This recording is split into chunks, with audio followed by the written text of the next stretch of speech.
Salut Manu, comment ça va? Salut Lucie, ça va super bien. Alors, je vais d'abord commencer par te remercier parce que cet été, j'ai plongé pour la première fois avec un détendeur à moi, un détendeur sur lequel tu as travaillé, donc le Helix Pro Compact, et ça m'a vraiment changé la vie. Un bon détendeur, ça change tout. Ouais, ça je l'ai toujours dit effectivement en tant qu'ancien chef produit de détendeur. Avoir un bon détendeur, c'est la base de tout. Ça a toujours été le souci du développement quand j'étais chef produit, c'est de faire en sorte que le confort, la sécurité soit indépendant du prix du détendeur et c'est ce qu'on a chez Aqualung. Donc toujours apporter un soin à son outil de respiration sous-marine. Et c'est vrai que le détendeur, ça reste l'élément clé, c'est la pièce maîtresse de son équipement.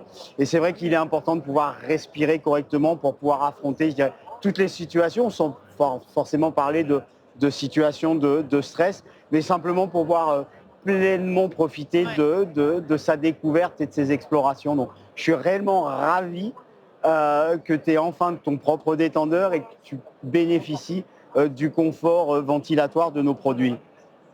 Alors, avant de quitter le département détendeur d'Aqualung, tu as travaillé sur un nouveau produit qui vient de sortir. Est-ce que tu pourrais nous en parler un petit peu? Alors effectivement, hein, tu l'avais vu quand tu étais venu chez nous, on travaille sur du moyen, long terme et Ouais. très long terme.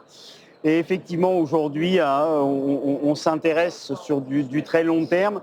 Donc, il y a quelques années, il y a 4, 5 ans, Ouais. j'avais commencé à rédiger des briefs pour commencer le développement de produits.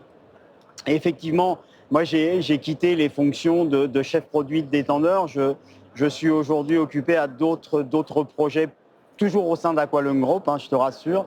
Mais les briefs qui ont été créés nous ont permis, enfin surtout aux équipes de la recherche et du développement, de commencer à poser les premières briques de ce que pourrait devenir le scaphandre autonome, hein. On a célébré il y a quelque temps les 80 ans du scaphandre Ouais. inventé par Jacques-Yves Cousteau et surtout Émile Gagnan, un ingénieur. Donc on veut reposer de nouvelles briques sur ce que pourrait devenir un détendeur. Et là où on est super content, c'est que cet embryon de brief sur lequel j'ai travaillé nous a permis aujourd'hui de recevoir une reconnaissance, un award, comme on les appelle, sur quelque chose qui est assez prestigieux, parce que c'est ce qu'on appelle le CES, le Consumer Electronic Show, qui est un salon qui a lieu tous les ans à Las Vegas. Et là, des gens qui ne sont pas forcément plongeurs ont décidé de nous attribuer ce prix de l'innovation parce que on a franchi un premier cap sur un détendeur. Alors je ne sais pas s'il faut dire qu'il est connecté, s'il est électronique, mais toujours est-il que une des premières étapes, c'est d'intégrer ce que des plongeurs connaissent aujourd'hui, qui sont les émetteurs, qui permettent à nos ordinateurs de plongée de calculer nos autonomies, le temps qu'on peut rester. Et puis, on commence à pousser un petit peu plus loin que la simple intégration d'un émetteur. C'est de pouvoir commencer à donner des informations sur la manière dont les gens vont ventiler. On sait tous que ça a une importance capitale, parce qu'une ventilation un peu trop excessive, c'est ce qu'on appelle l'essoufflement, et ça, on sait tous que c'est pas bon. Mais avant d'arriver à ce stade ultime de l'essoufflement, on peut avoir des gradations. Et c'est ce qu'on fait sur ce produit AquaSense, c'est qu'on a des anneaux de lumière qui vont permettre aux gens qui sont dans nos environnements proches de savoir comment le plongeur est en train de ventiler sur son détendeur. Donc ça, c'est une première étape. Aujourd'hui, on est capable de mesurer énormément de choses. On a des tas de capteurs absolument partout, que ce soit dans nos véhicules automobiles, que ce soit dans des ordinateurs multisports. On est capable de mesurer des tas de choses, le régime cardiaque, des saturations en oxygène. Donc l'AquaSense, c'est les prémices d'un écosystème qui pourrait être beaucoup plus vaste. Et la force d'une entreprise comme la nôtre, d'Aqualung Group, c'est que tout le centre de recherche de développement est basé à un endroit que tu connais un petit peu, qu'on avait visité ensemble, Ouais. qui est celui de Carros. Alors je vais faire appel à ta mémoire, je ne sais pas si tu te souviens du premier étage de Carros. Aujourd'hui, toute cette surface est dédiée à la recherche et au développement.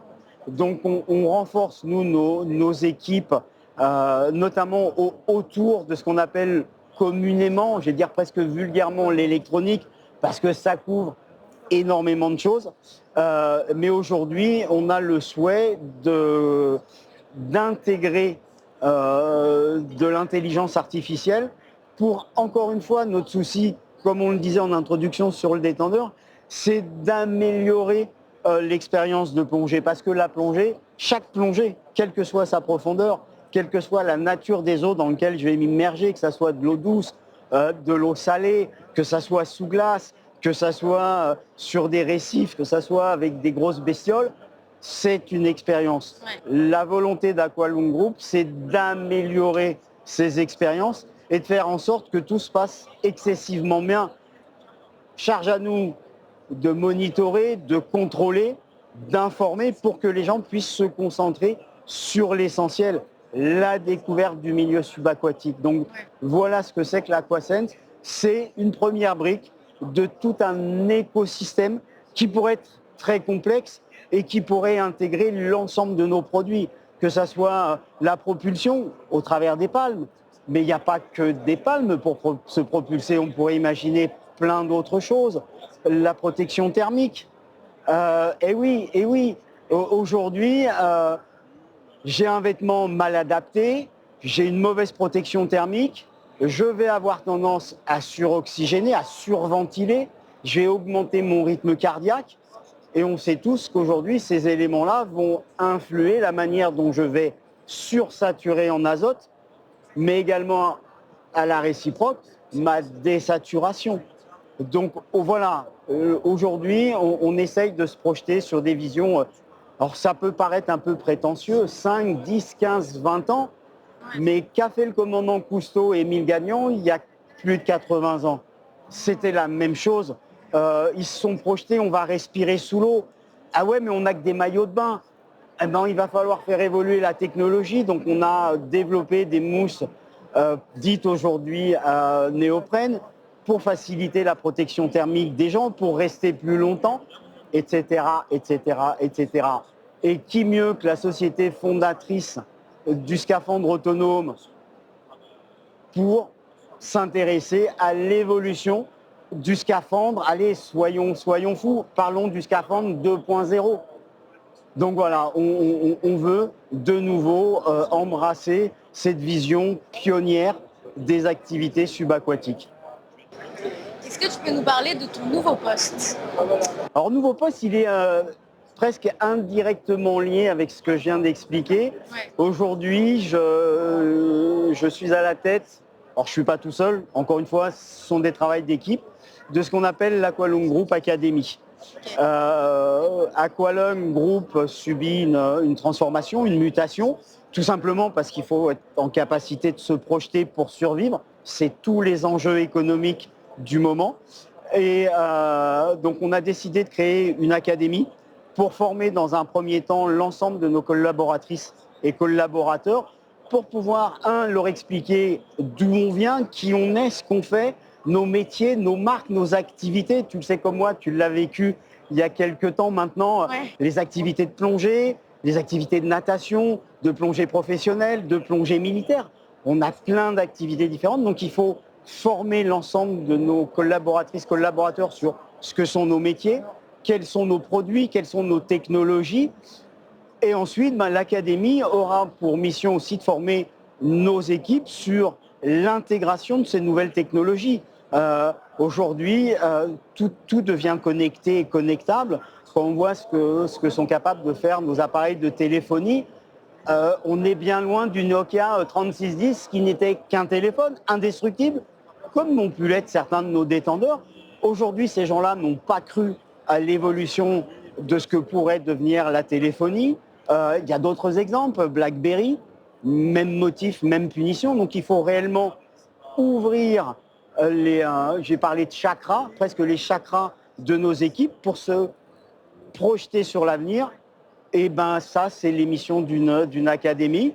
Et puis après, peut-être pourquoi pas commencer aussi à s'ouvrir vers le grand public. On s'ouvre déjà sur l'externe pour tout ce qui est formation technique. savoir diagnostiquer, savoir réparer, savoir entretenir nos équipements de plongée. Donc demain, il y a de grandes chances que les appareils se complexifient un petit peu. Donc il va falloir tout mettre en œuvre pour assurer la formation des équipes et surtout le suivi de ses connaissances et de ses compétences.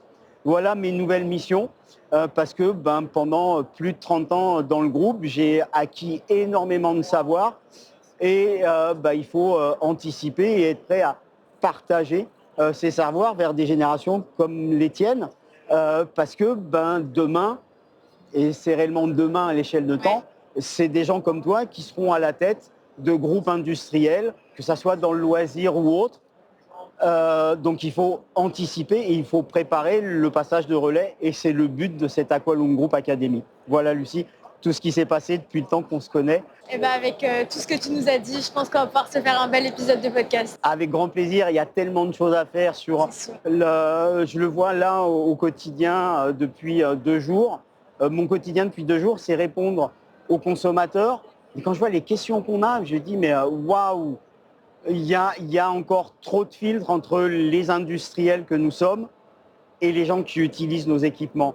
Donc ouais, je suis favorable à ce genre de communication parce que ça nous permet de faire sauter tous ces filtres et expliquer aux gens quelle est la vision du professionnel sur l'entretien de ces équipements, comment stocker ces équipements, comment les entretenir et puis démystifier tout ce qu'on peut lire sur les systèmes de respiration, les systèmes de stabilisation, les systèmes de protection thermique. Il y a tellement de choses à faire. Donc oui, avec grand plaisir, on fera de nouveaux podcasts. Merci beaucoup, Manu. Écoute, avec grand plaisir. Et puis comme je dis souvent, si tu n'as jamais besoin de rien, le téléphone est toujours là. Carrément.